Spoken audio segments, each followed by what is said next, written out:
Observation 1 is the criteria weekly. This should Louder. be evaluated for net benefits. Observation 2 is the background. The first argument is that the United States currently has the highest corporate highest tax of any country. And there have been no income reforms since the recession. Massive amounts of countries that are already developed countries have begun to reform their corporate tax structure to allow for more competitiveness in the international market. The United States has not. The plan. The United States federal government will reduce its corporate income tax from 35% to 25%. The United States federal government will reduce its corporate income tax from 35% to 25%. The question. Okay. Advantage 1 is business confidence is low. Business confidence. The uniqueness of the business confidence is low and says quo. The first argument is that the investor business daily indicated that the business confidence is decreasing the status quo because businesses are reluctant to invest in money or holding back, exercising caution and holding back and spending money and investing in the United States economy because the political discussion that's happening in the United States and because there's a lack of investor confidence that's happening because the amount of money that they have to spend to invest, whereas they could invest in other markets. The second argument here is that U.S. stocks are turning down continuing to turning down and are lower in status quo. From a Reuters article Thursday indicating on Thursday they shut down the Dow Jones fell 0.42%, the S&P 500 fell 0.32%, indicating that confidence is falling now. Statistically, was projected to continue to decrease in the next coming weeks. The third argument here is that confidence is falling even more. In February, the Conference Board of Economists indicated that they only expected it to fall, the consumer index to fall 80%, but instead fell to 78.1, indicating a 2.9% or 1.9% drop. The fourth argument here that markets closed at the lowest earlier this week, they've fallen all year. They were already projected to be they were already lower than they were already lower than projected for the entire 3-month period. The first 3 months indicated that 2014 is projected to be a downbeat of the economy. According to a Welch capital management statistic indicated that the 2014 is projected to be the lowest year of investor confidence and business confidence since the recession. The next argument here is that the link that plan increased business confidence. The first argument here is there's a minimal tax impact because small businesses are the only corporations that are paying corporate income tax right now. Big businesses don't pay because of tax write-offs and tax breaks. 111 of the 288 largest grossing corporations in the United States already don't pay any taxes. Second argument here is that production is key because the system looks easier and it looks as if there's some sort of massive amount of change and shift in the decrease in increasing capital. The third argument here is that plan is key to small businesses. Small businesses don't have the lawyers or the capital or the investment to hire individuals to apply for these tax breaks.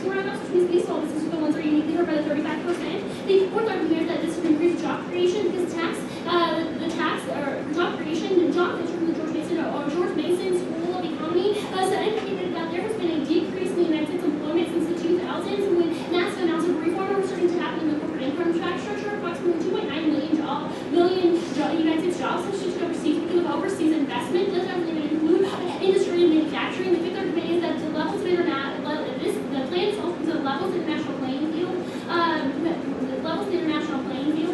Which is key to investor confidence because of the high corporate tax rates. We have the highest corporate tax rate out of all OECD countries, and that makes us look the least competitive. The sixth argument is that the increased competition and innovation allows for more investment in the United States markets as opposed to other international markets.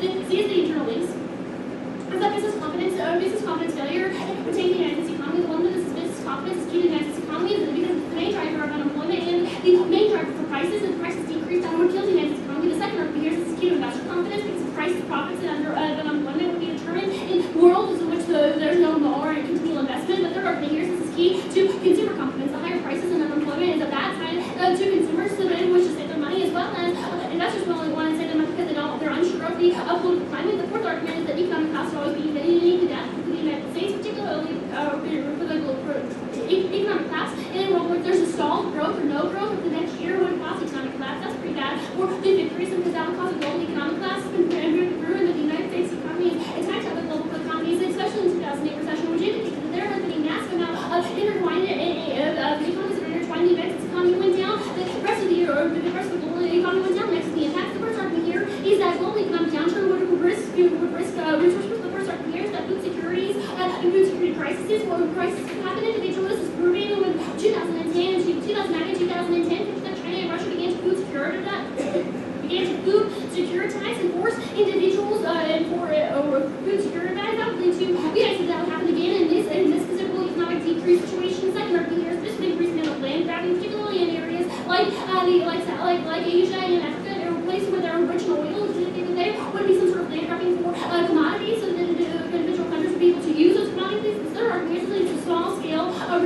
So resource wars, so yeah, it's like in a resource war scenario, world which there's been securitization of resources, these would go nuclear quickly because they don't want to expend the resources for conventional warfare.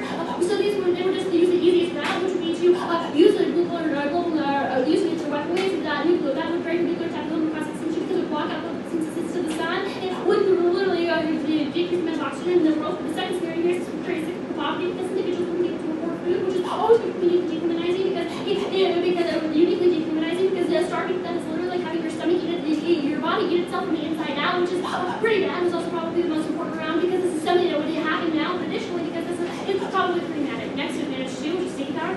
The A is the uniqueness of the United States competitiveness, competitive ability to invest as well as develop on the international level is already decreasing because of the tax structure. The first here's trade deficits. The United States imports more than it exports. The imports more than it exports, indicating that there's no ability for us to export more than anybody else especially because think about things like manufacturing. The second appears that as the corporations response are leaving the United States and going overseas because of the tax structure. The third appears that makes overall hedge and smart power low. This diminishes sticky power. Think about the United States. The Ukraine and Russia, they are pretty good examples of where leaders, the United States were able to engage economic sanctions because if we did that to Russia, Russia would retaliate and the United States would be screwed. There's probably the reasons why Russia would this is our sticky power is well successful. The plan is also because the plan the faster plan rebalances and allows for the United States to develop an economic sticky power to supercharge our ability to export all power.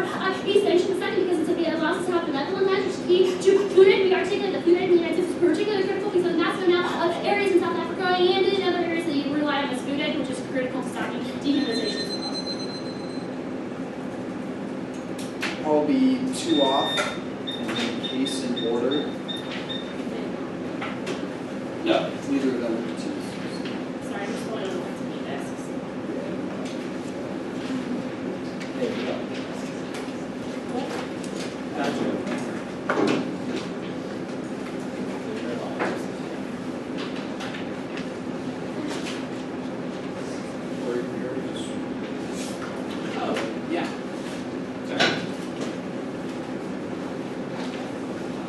That's right, buddy. That's for you. Wow, it's like amazing here. For you. For you. Am I reading this now? I mean, you can. It's kind of like she's a little kind of funny. Oh, I'm just like, no, like. It's just a copy for you. Yeah. Is there a copy? Yep. I'll pass it to you.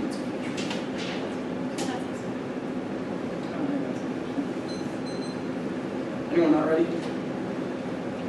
Cool. The first off-key position is the disadvantage on the federal budget. The ace of point is the uniqueness. The first argument is the Republicans have taken a hardline, no increase in spending stance without any increase in income to be able to back it up. The little a is you can look at corporations that generated $1.8 trillion in 2007 and were directly attributable to $274 billion in income to the federal government. The little b is that you can look to the most recent tax cut led to cuts to social programs and to safety nets, specifically when we reduce the amount of corporate taxation led to a decrease through the sequester. The second argument of the uniqueness is that social programs are on the brink right now. The little a's, you can look to Social Security and Medicare that are barely able to hold it together as a result of the government shutdown, leading to reductions. You can look specifically to the 24% reduction in reimbursements being provided by Medicare as uniquely created problems. The little b, though, is that you can look to the SNAP program where food stamps were cut. We aren't even able to justify $8.6 billion over 10 years right now is probably a reason why a major reduction in the amount of income, or the amount of tax the federal government takes in is the reason why we are going to cut in the future. The third argument, though, is that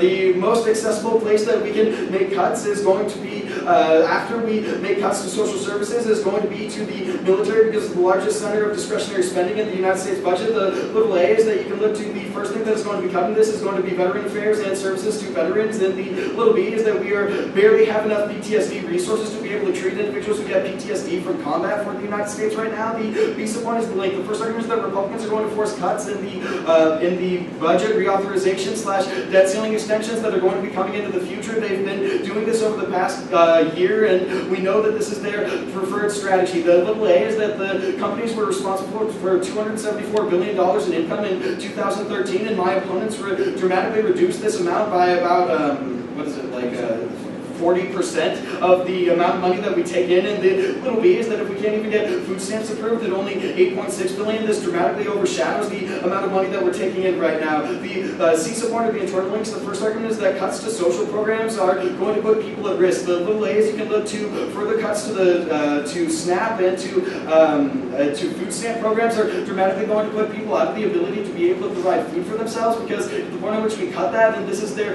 only unique access to be able to get enough food, then they're necessarily going to be put in a position of malnutrition. The little b is that we're going to make cuts to things like unemployment benefits. I'm sorry, I got your question at the end. To unemployment benefits, that this is one of the specific regions that has been targeted, especially long-term unemployment benefits are never going to be re-extended at the point at which we are making cuts to the amount of money that we have in the federal government. The D support of the impacts. The first argument here is that we lead to the collapse of the Medicare and Social Security system, as they are already very on the brink, and we are not going to have enough budget to be able to provide for these. But second, we are going to end key programs that put people in homes and give them access to food. The little a is that without things like SNAP and temporary assistance for needy families, individuals are necessarily going to be at a higher risk of dying from exposure or getting specific diseases or ailments from exposure. You can look to things like hypothermia when individuals are out on the street. Homeless individuals have very little access to recourse for these. The little b, though, is that this is going to lead to starvation at the point at which people can't actually buy enough food to feed themselves. These individuals are necessarily going to be in a position where they need to choose whether or not they are going to spend money on food or on rent. The little c is that this is a form of structural violence that we need to be able to solve back for, that any reduction in spending is necessarily going to target the socioeconomically disadvantaged first. Are you happy, Deborah? Question. Your question. Is there any congressman, senator, or anybody in academic, observation of Congress that indicates that if this program happened, your DA would be the one? What's the mark? No, I'm not reading a card. What I'm reading is that Republicans are definitely cutting things when we don't have money to pay for it. That has been their hard line. It's the one thing they've stuck to after the government shutdown. Well, what, If you want an If example, you Like want another Ryan question, wanted like to be me, that for tax rates. If you want an example, Paul Ryan is an excellent one. He wants cuts to tax rates in order to trade off social. all right, I need to move on. I'm sorry, I don't have time for the next question.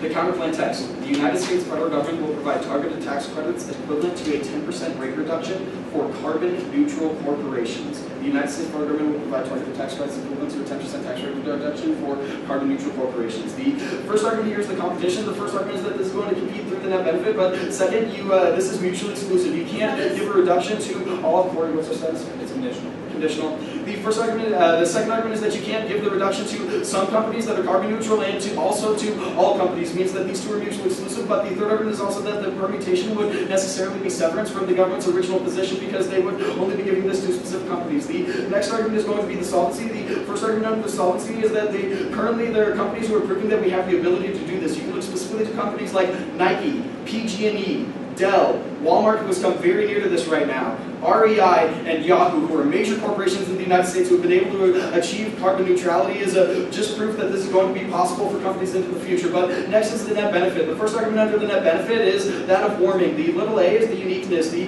first argument under this is that there are 50 companies right now that are responsible for 73% of the total carbon emitted by the United States. And the second argument is that 90 companies have contributed 2/3 of the amount of pollution that is contributing to warming right now. The little b is the link. The first argument under this is that other companies are going to see the reward that carbon neutral companies are reaping and are going to want to emulate that, because it is going to be considerable benefit to their profit margin, means that they are going to pursue this. The second argument under the link is that the profit drive is going to force these companies to model other corporations. The little three is that the other companies that are doing this prove that other companies are going to be able to adapt. The little c under this is the impacts. The first argument is that this is going to lead to a transition to green energy solutions as companies provide for their own energy needs through green capabilities in order to be able to achieve the carbon neutral status. But the second argument is that this is going to be able to solve for warming by slowing the rate of warming and allowing for countries to be able to adapt. Means that we're going to be able to build the adaptive capacities that are going to solve back for all of the problems of warming, where otherwise individuals would be displaced to the tune of 1 billion individuals and would necessarily lead to these individuals being forced into refugee camps. But the second argument under the net benefit is that there is no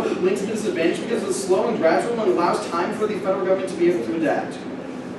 On advantage one, The first argument here is going to be non-unique, that business confidence is high right now. All of the uniqueness arguments that they read is about investor confidence, but it's not specific to business confidence. The first argument is that the business confidence index of the Institute for Supply Management grew from 53.2% to 53.2% in February, from 51.3% in January, means business confidence is increasing. But the second argument is that manufacturing is increasing right now. The little A's, you can look at the reflection. Purchasing Managers Index, which increased by 1.9% in February, proves that companies are making investments in their futures. And the little b is that of 18 manufacturing industries, 14 have been reporting growth. But the next argument is that investors are not confident right now as a result of Crimea, but businesses actually have enough confidence to where their uniqueness story, the scenario is false. The next argument is going to be at the link level, that the small businesses that they isolate as key are not actually going to be targeted by this because they aren't filed as corporations. You only file as a corporation once you're a large business, you can afford the additional taxes. You file as a small business otherwise. But at the internal link level, they say that jobs are going to be key, but we added 175,000 jobs in February, probably proves that economic growth is able to check back for this right now. On their advantage about sticky power, the first argument that I want to argue is that the exports that the United States has are services such as financial services and consulting, which means that our exports are not reflected in the statistics that they read. But their last argument is that this is key to food aid, but they don't read any warrants as to why the United States sticky power is stopping us from distributing food aid now, means they're not solving for anything.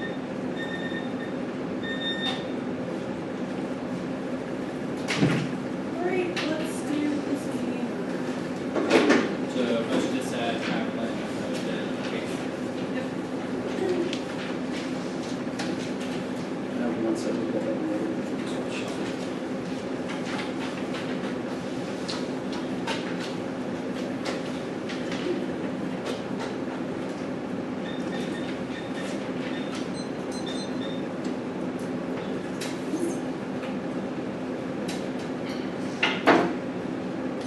Ready?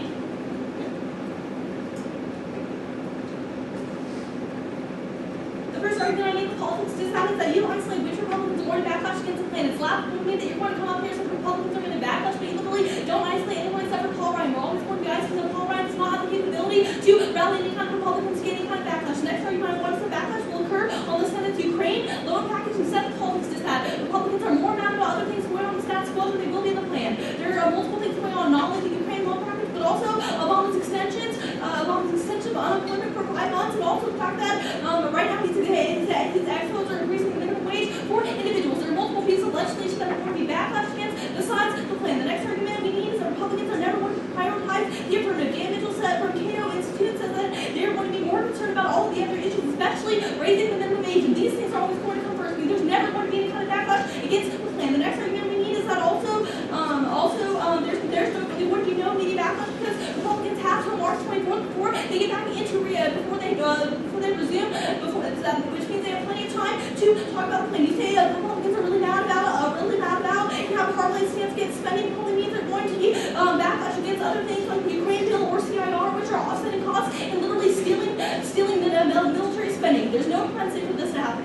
Alright, the next argument I want is Republicans are always going to like the plan. First argument for this is that you don't attack any of our solvency under business confidence. It probably means that we're going to be able to help the economy. This literally grants us into lots of inroads about why Republicans are going to be happy because it's going to allow them to look like they're going to be helping the economy. Another reason that this is going to be good for hegemony allows us to posture ourselves. Advantage 2 allows us, the United States, to posture itself in a good hegemonic way to check back against China. Probably a more important issue to Republicans than the plan. Also,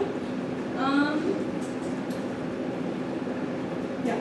There's no warrant to why they would backlash on specific, Yeah. why they would cut these specific programs. There's no They're warrant just to- making this up in print. There's no warrant to why they would cut these specific programs as backlash. They're literally just making this up. Also, Republicans are never going to cut these programs for one main reason. The midterms are coming up and they want people's votes. Probably a reason this act is literally laughable. Next, look internally, you can say that's going to lead to people being at risk. When Republicans do not backlash against the plan, none of these things happen. Also, we've already seen cuts of these things in the status quo, and these impacts are being solved back by alternative programs which are being available to people. A lot of the social service cuts they're talking about are included in the ACA, so those cuts are in response to the ACA. Yeah, bill. these cuts are in response to the ACA bill, not to our bill. Also, the fact that this is going to look like a win for Republicans it means they're never going to backlash. Yeah. What alternative programs? The Medicare and Medicaid coverage was cut, but it was reauthorized under the Affordable Care Act because there was money allocated to states. So the national programs were cut, but they were also moved at the state level. So like this budget. We Also, the poverty from the collapse that we're going to see in the economic collapse is always going to be worse. We're going to see that in a world without economy. We're going to see that literally everyone's going to be put in a state where they're not going to have access to resources. People are literally not going to be able to buy food, and food's not going to be able to travel to locations. That more starvation and poverty is going to be happening in a world where you prefer the status quo. Next, food counterplan. The first argument I wanted is this kind of plan never has the ability to solve backward advantage 1 or advantage 2. Advantage 1 it never has the ability to solve backward small businesses because it only allows. Small businesses don't have the ability to become carbon neutral because they don't have the investment. Because small businesses do not have the investment capital necessary to become carbon neutral. This means they are never going to be having access to solve backward small businesses. It also doesn't solve the perception that we now seem like a viable option. It also never does. It also doesn't solve the perception that we now see like a viable option. You say that this is going to solve backward warming. However, it's going to solve backward warming because there's all these 73, 90 companies you talk about. These companies, literally corporations right now, are literally the ones who are escaping paying taxes. You're never going to be able to solve back these companies because they're not going to be affected by this. Also, you're never going to be able to solve because you don't give it any kind of incentive. You like a transition to like this is not big enough. This is not a big enough incentive to get any kind of transition to green energy. We've already seen that there have been multiple incentives pushed on businesses. They're still not transitioning to green energy. Also, the plan is always going to allow us to do this better because if we have the ability to increase the economy, we always have the ability to have more people investing in our economy, more people investing in the technology means advantage. One is always going to be able to solve after this. We also don't encourage businesses to come to the United States. Also, you don't have the ability to encourage businesses to come to the United States. Literally, in our advantage one, we're talking about the ability for the fact that investors have already left. You don't give any incentive for them to actually businesses to come back. Also, you have no propensity to solve for advantage two. This means it's going to become a disadvantage to the counterplan. The fact that you cannot solve for any kind of hegemony. You have no isolation to how the United States federal government targeting these specific things that corporations are going to do. Global warming is probably worse in a world where manufacturing stuff happens in China versus the United States. Also, global warming is always going to be worse when manufacturing continues to happen in China and not the United States. Also, global warming is going to be worse in a world where we're going to see resource wars, where we're going to be seeing resource wars and nuclear explosions happening through our impact level that you don't touch. Next, good advantage one. You do not interact with the specificity of your uniqueness. You literally give a statistic that's from February. I'd like you to quantify the out cell we get you coming out of the PNC. This is going to be the most updated. Right now, trends show that these things are going up. So if you say that manufacturing is up in status quo, that does not mean that business confidence is up in status quo. There's no warrant as to how manufacturing being up means that business confidence is up. I think we have better analysis about how the Investor Business Daily says that businesses are reluctant right now. They're holding back because of things like political issues. They're unsure about the economic market. I think this is better analysis. Also, extended across the fact that there's been a dip in there's been a spike in oil sales, which also manipulated it because of the issues of Russia. A recent spike in oil sales from Russia and Ukraine have manipulated this, but appearance are on our side. Business confidence has been low for a while. So, go to the solvency.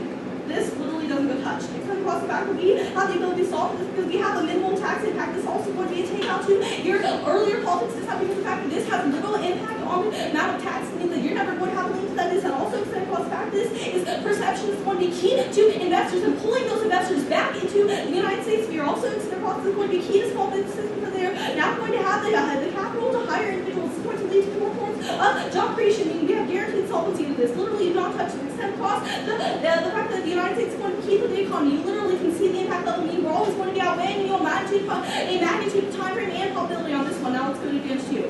You barely go here. I don't need it. Exports are reflected because they don't include services. One, not true, but warranty. Yeah. First, there's no warrant as to why exports do not include financial services. The point is that the United States is not able, like, the United States can't do things like. Yeah, the point is that we don't have the ability to do things like put sanctions on places now. We don't have the ability to increase our exports. The next thing you say, we have no warrant as to how this key to food aid. I think it's pretty true that we don't have the soft power and the diplomacy to talk and interact with these countries. We don't have the ability to spread food aid. This means that literally thousands of individuals are going to be starving because the United States has lost its diplomatic ties. I mean, you literally can see this. It's going to be a great reason why you're always going to prefer this over the politics stuff because we have inroads to the human issues. This always outweighs. Also, this is going to outweigh. Also, you can see the solvency. We have guaranteed solvency at this point, pretty much. Over The counterplan itself. also the counterplan can't solve. There's no analysis in that.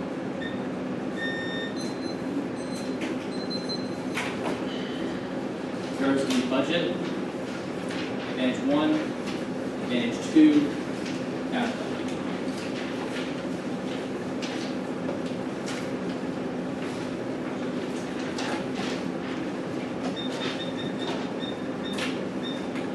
Very good. This wasn't a politics dissent, even though you answered it as such. Budget dissent, but where it doesn't matter because we're not going for this scenario. Which extend across, there's no risk of Republican backlash because they aren't going to care about this. Additionally, extend across the Republican backlash against other listeners. There's no reason why there's no reasons why you're going to be referring this because there's Republican backlash against things like Ukraine. Additionally, they say the Republicans are going to like the plan because it helps the economy there. First, we say that this is not a function for term because the fact there's no propensity for Republicans to increase social services means because the fact they've been against things like access to social services for the poor and that they're budget deficit locks mean there's no offense on this position for you means that there is no risk of an impact for you. Good. Advantage 1 does talk.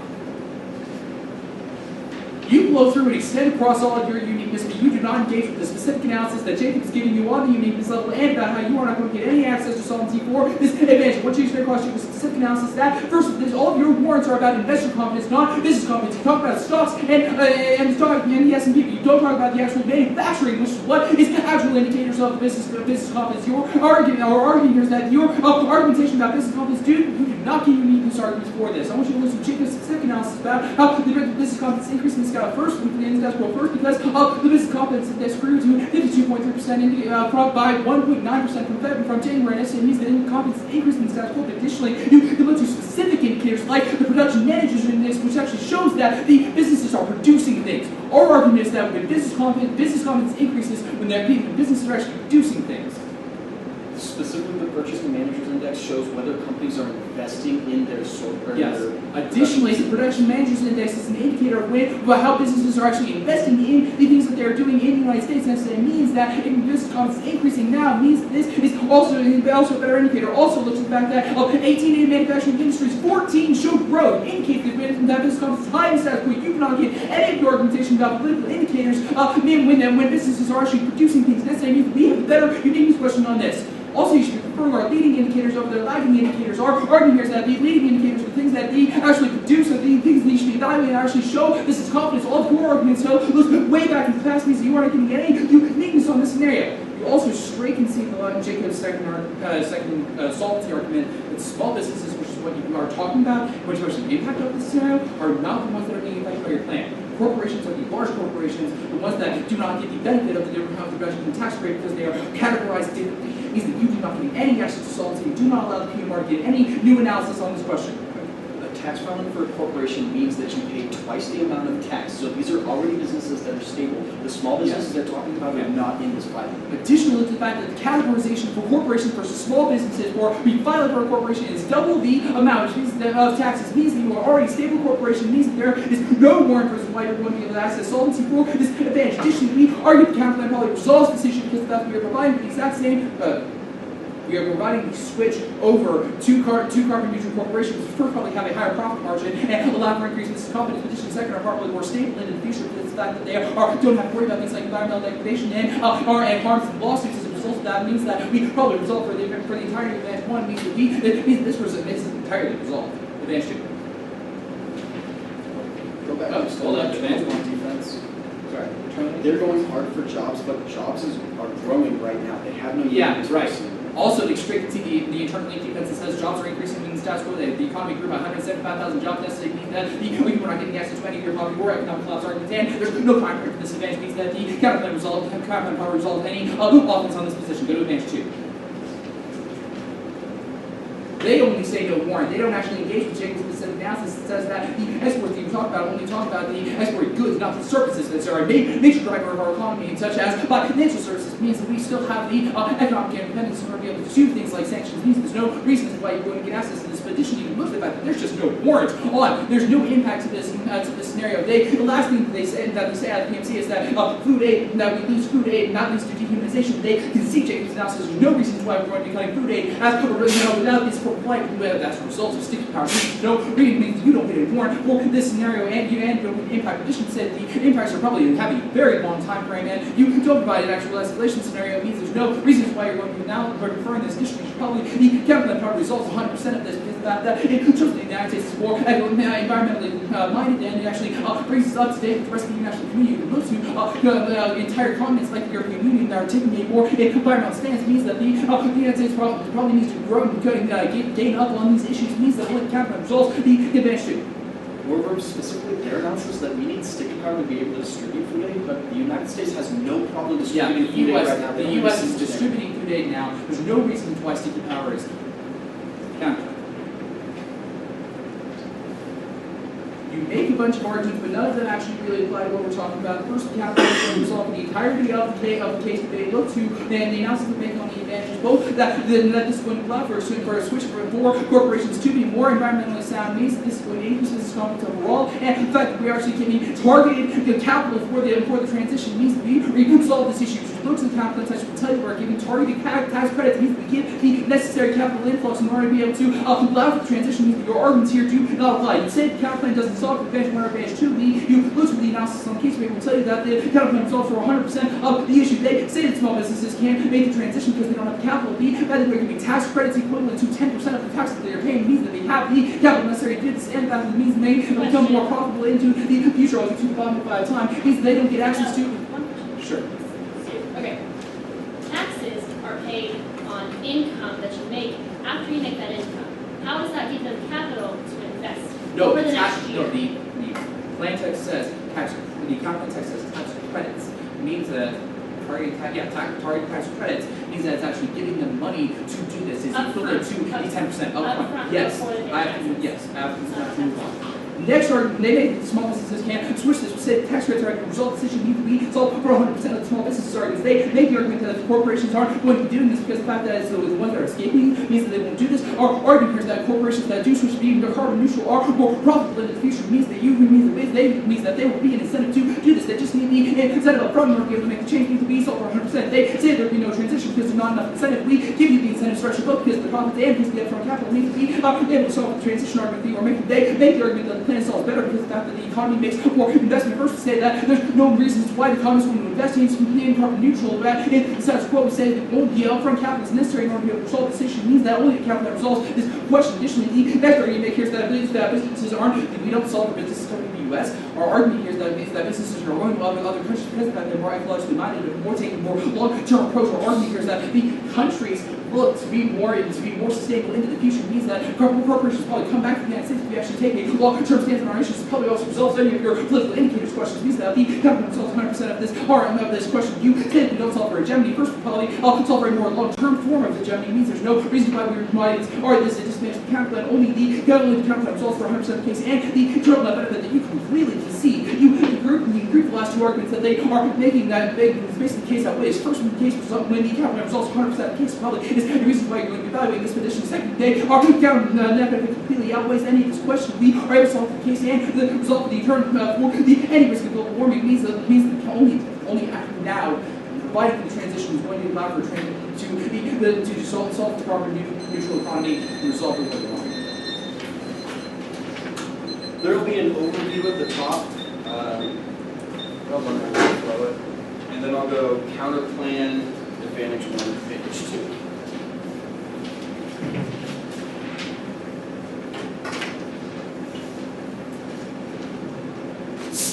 Anyone not ready? Cool. I know that it probably looks like Nevada is behind today, but close inspection of the flow will reveal that the negative team is actually going to be winning this debate today on a pretty simple ballot. The first thing that we need to look to is that there is far too much conceded offense on the counter plan. When my opponents don't attack the net benefit to the counter plan, then we are always going to be able to leverage that against the advantages. And when they are conceding too much defense against the internal link scenarios and impact scenarios of the advantages, then they are never going to be able to outweigh. Let's look specifically to the counter plan now. The only arguments that they really make against the counter plan is that it's not going to be able to solve for advantage 1 or advantage 2. I'm going to resolve those issues on the actual advantages. Let's look specifically. Sorry, do you want something? Even if we don't solve for advantage 2, then that's still. Right, even if we don't solve, the net benefit is going to individually outweigh on the magnitude and on the probability at the point at which they are entirely conceding it, but moreover, when they're conceding internal linked and impact defense, they don't have anything to weigh against it, so the advantages don't really matter in this context. Let's look specifically to the net benefit. You can extend the original LOC impacts, which is that billions of individuals are going to be displaced, and that you can weigh these systemic impacts against the impacts that my opponents are going to go for against poverty in the United States. But particularly when they don't read any impact defense to this scenario, and we are winning impact defense against their advantage one scenario on poverty, we are probably winning the internal link to this and winning the magnitude and the probability of this means that we are going to be winning this debate today. Let's look specifically to advantage one right now. There are a couple of important arguments that I need you to extend here. All of their impacts are built out of individuals having jobs. What that means is that if we resolve the point that, or if we resolve the internal link that they are going for, that the economy is not adding jobs right now, by proof that the economy has added 175 jobs in the last, or 175,000 jobs in the last month, we are probably beating back that internal link scenario, and thus the impact scenarios are going to be unimportant here. But moreover, at the point at which we control the uniqueness, at very best they get a small linear advantage, which is never going to outweigh the fully conceded solvency to the net benefit on the counter plan, because when we control the uniqueness, what we see in the debate today is that business confidence is already high.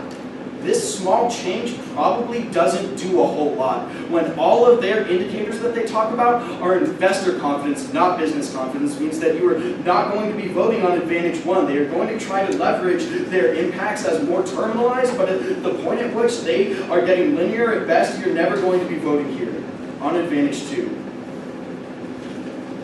On sticky power, there are a couple of reasons why you are going to be buying the uniqueness scenario of the negative team today. All of their uniqueness scenarios are about isolating the amount of trade that we do with other countries, but they are non-responsive to the fact that the trade we do with other countries, when it leaves the United States and goes to another country, is not in the form of goods, it's in the form of services. So it's not reflected in the statistics that they are talking about as a reason why we are controlling the uniqueness debate. But the uniqueness debate doesn't even really matter that much at the point at which their terminalized impact here is that this is key to the distribution of food aid. They don't read a single country that is not accepting food aid as a result of the U.S. having low hedge right now. When they don't tell you where this is going to be able to help, there is no reason that you need to vote on this because you're able to resolve it. So as an underview of the debate today, the counterplan is able to resolve at least some of the link scenario if you're buying the impact scenarios that are coming out of this. When they cold concede the net benefit to the counterplan, we need to vote there first to resolve the billion people that are going to be impacted there. We are straight winning on magnitude and on probability at the point at which they don't read any defense to that, and we have considerable defense against both impact scenarios on the advantages. It means that while it looks close, the negative has won the debate today.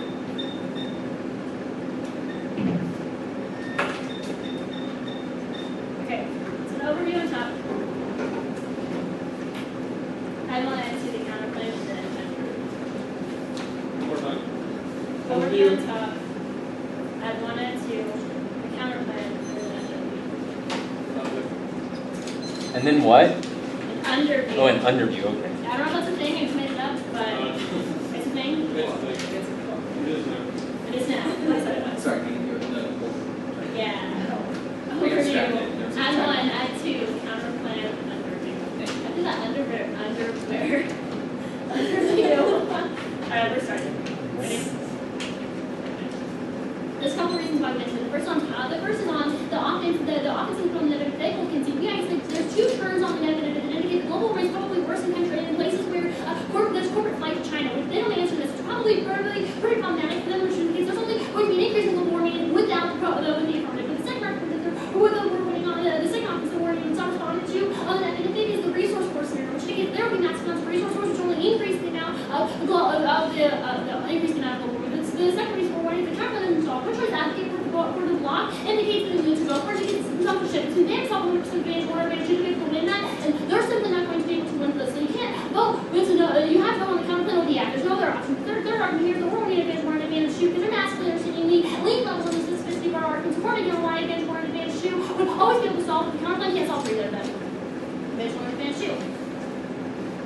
The story of the theme C and the system theme G is going for all of our investor confidence key to business confidence, and that type of investor confidence is in the manufacturing sector, which is pretty critical to this specific type. Also, our uniqueness is predictive, which means there's a maximum amount of reasons why you should prefer our scenario, our specificity of our scenarios, because it is predictive analysis. That's sort of our third and fourth argument to indicate that the next two, 2014, is going to be maximum amount of decrease in consumer business confidence and investor confidence. The reasons why is important. They're not responding to the specificity of PMC or the instincts of the PMG is probably pretty problematic for them. Additionally, we're considering those arguments indicate that our arguments might be agreed with, that there was massive amounts of short-term solvency for things like this because of the spike in the sale of United States oil because of Russia and the Ukraine involvement. They're not responding to this, which is these are only short-term losses, short-term benefits, not long-term benefits. All of our predictive uniqueness assumes their uniqueness, so you're preparing us for the question of uniqueness. But additionally, their only argument on small businesses is that you don't account for small businesses because you don't solve for the corporate tax structure. They're continuing our argument at the PMC that this is LLCs and small businesses, which means these are LLCs, which are limited liability corporations, small businesses. They're continuing this, which is probably a pretty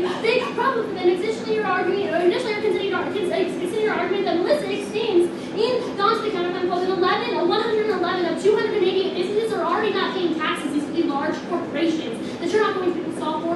The corporate income level tax, these are the ones that are probably emitting the most on the counterclaim, which probably the reason why the counterclaim wouldn't be able to solve because they're not going to be able to meet this. Additionally, they're extending the argument on the advantage one that indicates that small businesses don't have any ability to garner things like lawyers or attorneys that would be able to file for these types of tax breaks, which means that there's no ability to solve for small businesses. You're probably the mass that everybody would be wanting to do this because you don't have the ability to solve for small businesses, which is also an external evidence to the reasons why you progress the counterclaim because we solve for small businesses. But additionally, you're thinking that this is all predicted on jobs growing now. First of all, that's not true. All of this is on predicted investment in the industries as well as in business confidence. But also, even if that were true, you're conceding that we'd be able to solve for 2.9 million jobs. That's our third argument. That's our fourth argument on the internal link level, which is job creation in the United States. You're conceding this point, which is probably pretty nice for you, which means that we could probably still solve for the economy. The economy is going to be the largest internal link, is also probably has the largest time frame, which raises why you're going to progress on this question. Advantage 2. Our argument to food aid is simply that if the United States doesn't have the economy or have money to invest, it's probably going to mean that things like the economy or the food aid is going to be cut. That's probably pretty bad, problematic for systemic impacts. On the counter. You're conceding that you have no ability to solve for small businesses or that you have the ability to solve for the perception, which is critical. We're arguing that the perception of the ability, remember, we're saying that there's minimal tax impact, but it's just the perception of businesses being able to do this. You're putting some type of a contingency on it that it has to be done, which means that there's not going to be any reasons why they would want to come back to the United States because putting a contingency plan on them, they don't have that issue in China where they already have a lower tax structure and can include as much as they want, which means that you're not going to be able to solve for the small businesses or large businesses. You're also continuing to argue that the individuals that are polluting the most, not making larger corporations, are already receiving tax breaks, which you're not going to be solving. And you're also not going to be able to solve for small businesses, which means this internal demons to the counter. The reason why that's not going to be having also rolling out external offense to the benefit, which indicates that global warming is happening in the status quo, or global warming would be worse than the status quo where there is China and allows them to emit as much as they want. You're conceding this offense, which is probably your reasons why you should first, and why the advantage would always be able to solve that better than the counter plan for this specific type of pollution. Additionally, you're conceding that the pollution will probably be worse than resource wars under here. At the end of the day, we have been on time frame. An economic collapse is going to happen way faster than any impacts from global warming, especially when we're returning the global warming evidence. But additionally, magnitude, because that's going to happen worse. In a world in which there's massive amounts of nuclear war and resource wars, there's probably going to be an increase in the amount of global warming that may happen. That's probably pretty problematic. But additionally, on probability, we're just the most likely on our impact levels to be winning this debate because of the amount of solvency as well as the ability for our impacts to actually happen. These are probably pretty empirically proven. At the end of the debate, we have to go back.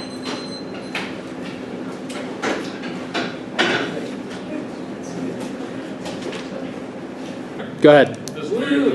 Alright, so, alright, on case, I think that the advantages are, if the PMC, if you don't get all the way through advantage number 2, and it doesn't really feel like you're getting all the way through advantage number 2, I would stick to that good instinct you had to not go for advantage number 2, and like collapse and spend more time on advantage 1 and make it more important. Especially when the explanation of how the counter or how that advantage functions later in the debate, like it kind of comes down to PMR a little bit better.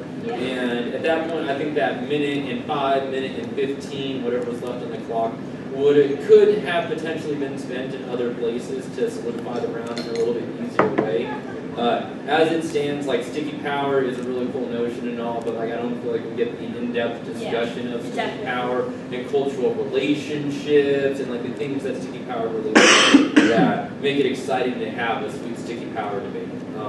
And so, like I feel you by the time you get to the PMR, you're just like whatever and move on. Especially since it feels like so much of this debate probably does come down to the net benefit to the counter plan. Like both teams are arguing why they get advantages to doing like their plan and how that solves for the case.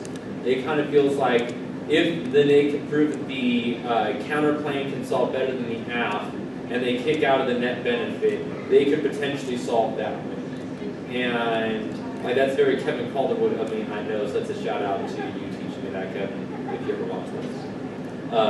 On the BizCon disad, I don't, like predictive versus descriptive, right? Descriptive is what's happening now, predictive is what's going to happen in the future. Do I have this understood correctly?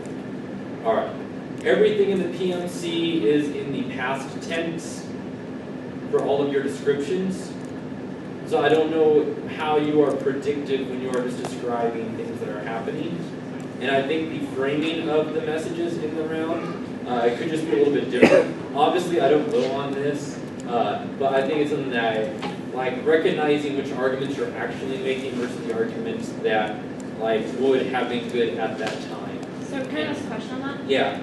It's number 3 and number 4 that have predicted uniqueness on the bottom. The very last thing I say before moving on to number 3 is that's expected to continue, and then number 4 is about. Hold on. All right, so.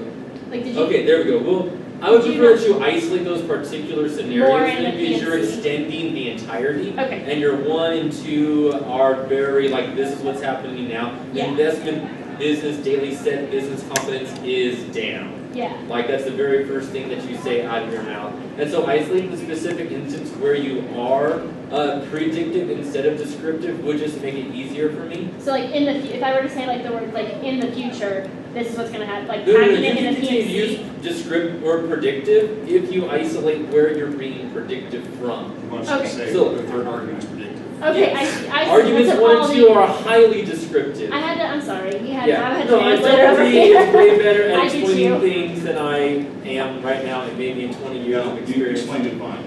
Yeah, no, it's the translator thing. It's Sorry. cool. I'm glad we have a translator. Marks closed at the lowest point in the year, which is lower than they were projected, which is how they're projected to be down for the rest of the year. Is also how I see that you are being predictive of the future when I look further down the flow. Honestly, I think that probably would have a much larger impact in a different round, and that's probably me just needing to read a little further. So thank you for this discussion. That's been really fun to kind of figure out. So in the specific scenario where you are being now predictive, I think that does make a huge difference against some of their arguments. And maybe that's where they don't understand how you're being predictive because they didn't go further enough down the uniqueness level, which hopefully will help you for next year, is looking down to identify which arguments you are making so you can get out of those in the LOR. I'm not going to say not to go for nuclear war impacts in a debate event where there are 3 judges, because I don't know how you can get 2 judges who do vote for nuclear war impacts if you're unwilling to do that. So I can appreciate the structure and conceptualization of the 1AC strategy during preparation. The counterplan disad. I don't know. I think that you were kind of answering this one a little bit more like it was politics as opposed to spending. I understand the similarities between the arguments, and I think you could just frame them a little bit differently. Less I'm answering ticks, more I'm answering spending. And just that, where you sit on how you frame the argument will make a difference. At the end of the MO, as I am at the end of every speech, I always feel like whoever spoke last is ahead in the debate. And so when Jacob gets up in the LOR and says, "I know it looks like we're behind," I'm like, "Wait, you're behind?" I didn't realize that. I just heard a great MO. I have no idea what's going on anymore. So it's those framing of arguments make a difference at the least to little minds such as myself. I really like the MO collapse and the block strategy for this. Collapse into the net bend and the counter plan is an exciting strategy to watch unfurl. Unfortunately, I think that you are not covering those particular arguments. And I think that that's probably, it's indicative of the order that you are going for. It's like you don't leave the elephant for the bottom of the criticism, you don't put the counterpoint on the bottom. And I think that entirely by putting the counterpoint discussion on underneath the dissat, if you want to kick out of the dissat, then that's sure. Like you probably do need to kick out of the dissat as opposed to just leaving it on the table and saying whatever. Like framing it for us to understand what defense is coming from, understanding their defense. That's definitely good. And on the counterpoint, I think really it comes down to a question of will they pollute more in China or will they pollute more in America? If you have more reasons for why people are like, no, screw that, China's doing shitty stuff to their businesses, I'm going to be like, yep, they're looking for a reason to leave. They're looking for a new home. Businesses flying out of China off the hook is probably something that would happen for these 2 or 3 reasons. And then we have a whole new debate, but that is predicated on the concept of more time. And so I think that strategic ground decisions of time allocation may be an area where you could adapt in the future to these particular arguments.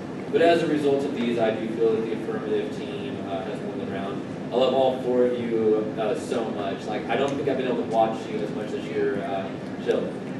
I'm Shelby, yeah, that's me. Yes, Shelby. All right, I want to make sure I did not mispronounce your name, and I probably misspelled it on my version versus the valid version, so I'll deal with that in a minute. But like, it was exciting to watch all 4 of you debate the round. Thank you so much for letting me be a part of this. Thanks for being here. Thank you.